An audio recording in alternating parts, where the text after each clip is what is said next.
Hello and welcome to Logical Islamic Interpretation. Today I'll be talking about this particular YouTube video. Muhammad meets Daniel Malice and Chloe the cat. And that's from Muhammad's Boom Boom Room. And I will be exposing this particular episode. There were a number of things that he said, but I would expose first the women's beating verse. Let's have a look at what he had to say. Upon me. You can ask me any question, and I shall answer it. Well, I guess I'll go first. How many wives did you have? 9 or 11, but who's counting? What does the Quran say when a wife disobeys her husband? As Allah revealed in the Quran, if you fear rebellion from your wife, you can beat her until she obeys you. Jesus Christ! So let's analyze the so-called wife-beating verse of the Holy Quran. He responded by saying those who strike their wives are not the best among you, or in some variations, the best of you will not strike them. Men are in charge of women by right of what Allah has given one over the other and what they spend for maintenance from their wealth. So righteous women are devoutly obedient, guarding in the husband's absence what Allah would have them guard. But those wives from whom you fear arrogance, first advise them. Then, if they persist, forsake them in bed, and finally strike them. But if they obey you once more, seek no means against them. Notice how it is important to first initiate dialogue and then stop giving them a physical relationship.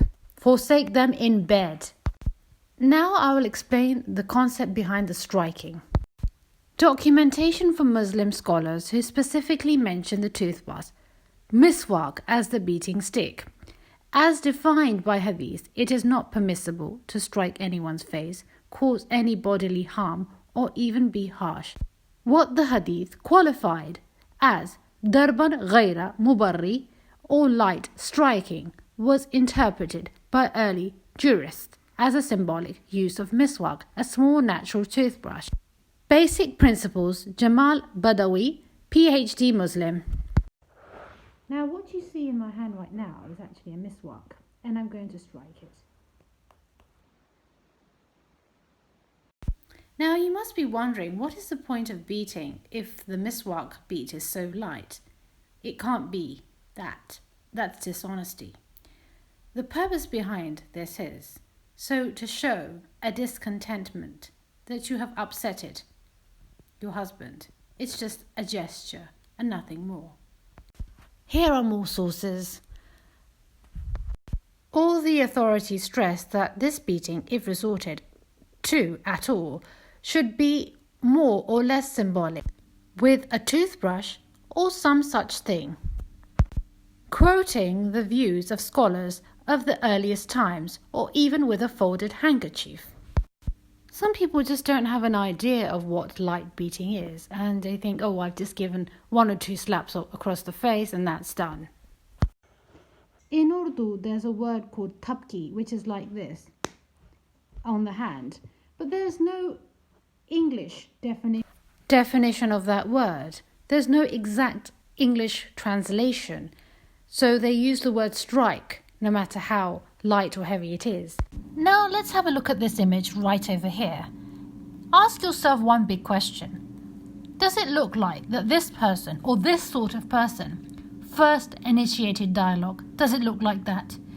Does it look like that he thought about moving on to the second stage, or forsaking her in bed, the second stage? It looks like he dived into first, punching her on the face. Those people that beat their wives, regardless of whether you see this on a CNN or BBC footage, you'd notice that they first strike them.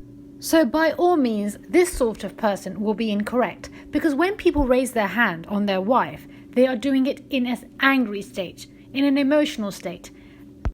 If Islam was violent, then such would be encouraged at the very first initial stage. but it was not.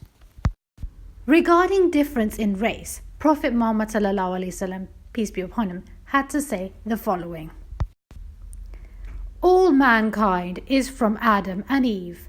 An Arab has no superiority over a non-Arab, nor a non-Arab has any superiority over an Arab.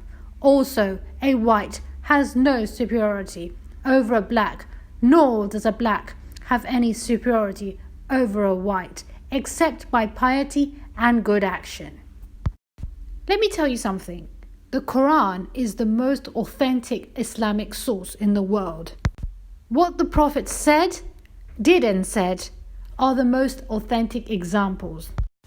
But what this person has to say is usually a work of apostle. Let's look over here.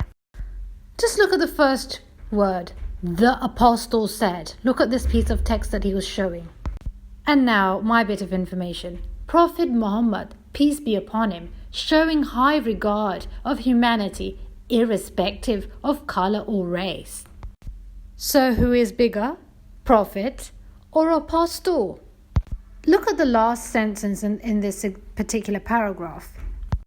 That no one is bigger or smaller except in action or in good deeds.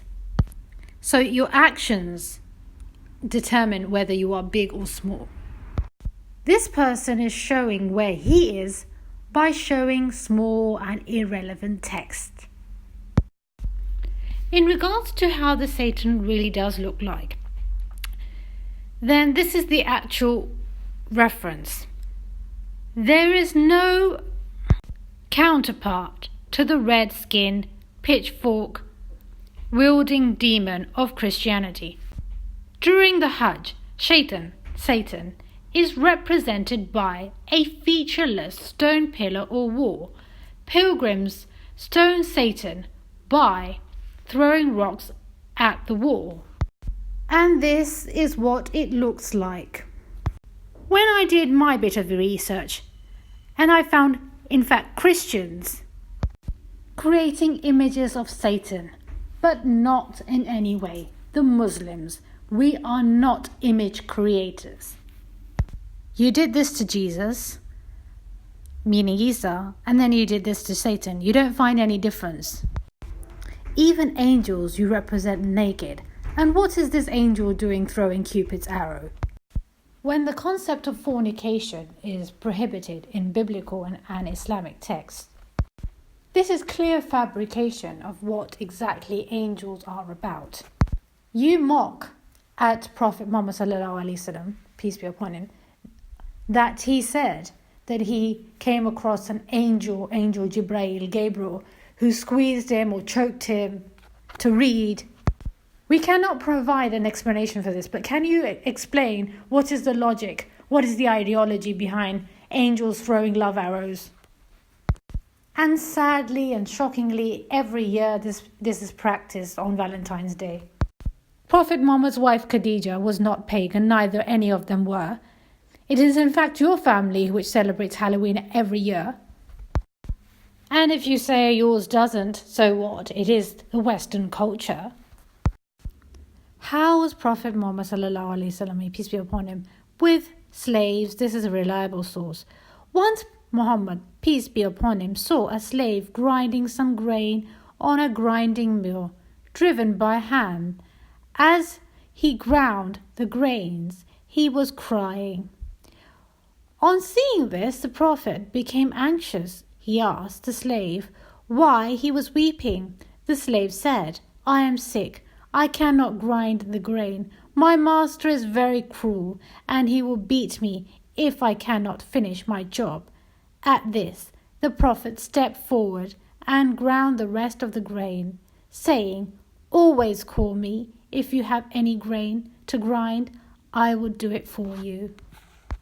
Here's more. The Prophet said, "He who has a slave girl and teaches her good manners and improves her education, and then manumits and marries her, will get double reward. And any slave who observes Allah's right and his master's right will get a double reward." And if you don't know the meaning of manumits, it means to release from slavery, to free a slave. I don't want people to be pointing fingers at me for using images, because I'm not misguiding anyone, I'm not misinterpreting anything, and I'm not misrepresenting anything as the way you have represented angels and Isa, because our Creator looks at the intent.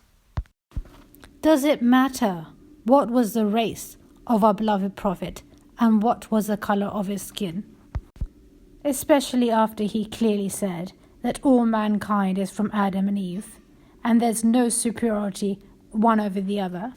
This is why Islam prohibits the use of images to avoid confusion.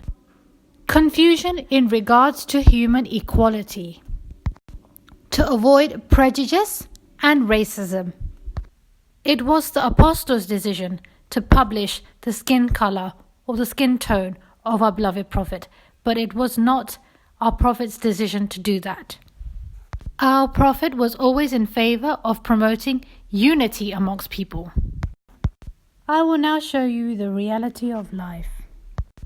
Every year, thousands and thousands of black people are becoming Muslims because there is equality in Islam. They like the religion, they like to follow the religion, and this is the reality. They are becoming Muslim year after year. And this only, is the truth. There is universal brotherhood and sisterhood in Islam, where men and women both gather around at the time of prayer and in public gatherings, as you can see over here, the sisterhood and brotherhood in Islam. Protestants, a lot of Buddhists, a lot of Hindus live like they shouldn't live. But the religion itself, the religion is right, but the people who follow religion ain't so right. So I choose to follow the Islamic path because I never saw so much love. I never saw so many people hugging each other, kissing each other, praying 5 times a day, the women in the long garments, the way they would eat. You can go to any country and say, Assalamu alaikum, wa alaikum assalam. You got a home, you got a brother. I chose the Islamic path because it connected me. As a Christian in America, I couldn't go to the white churches. As a Christian, that was for those people. It did them good. It didn't do me good. I saw Jesus Christ. I saw a white man with blonde and blue eyes. I look at the Lord's Supper in Christianity. I see all white people. You are Asiatic girl. I see a man behind you is dark. All the pictures of angels are white.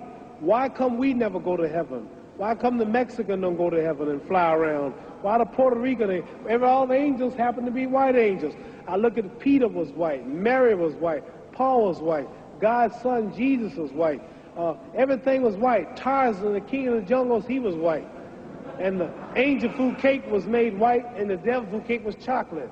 And if I threaten you, I'm going to blackmail you. Black was always bad in the Western world. The black cat was the bad luck. If you get put out of a fraternity group, you get blackballed. Black was always bad. So the only thing that made me feel good, the only thing that made me feel free, that connected me with Saudi Arabia, the Islamic religion, connected me with Pakistan, Morocco, Syria. I sat down with Colonel Gaddafi, had dinner in his palace, stayed overnight because I'm a Muslim. As a Christian, I never could sit with Christian leaders. As a Muslim, I sat with Sadat, I sat with President Nasser, Marcos of the Philippines, Ayub Khan of Pakistan before he died. I've been sitting with kings of Sheikh Zayed of Abu Dhabi. Kings and people of these nations have welcomed me as a brother, and I'm a citizen, and now in America, I'm respected by all colors and throughout the world as a Muslim.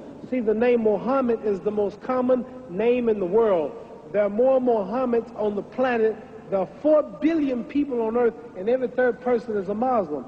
So for me, I'm not condemning no other religion, but for me, being a world figure, taking the name Muhammad Ali, which is the name of my people for the brother of America, accepting the Islamic religion, it was better for me. Where another person, Shintoism, Buddhism,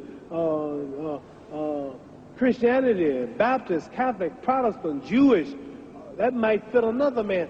But you can choose any religion you want. If you believe it, you'll see God, because all of them are good. So I chose the Islamic religion. That's why I chose it. Muhammad.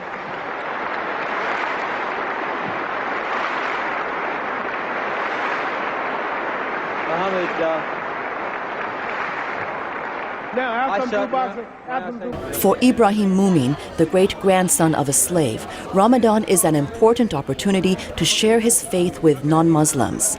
But he says 10 years after 9/11, many Americans remain afraid of Muslims and ignorant about Islam.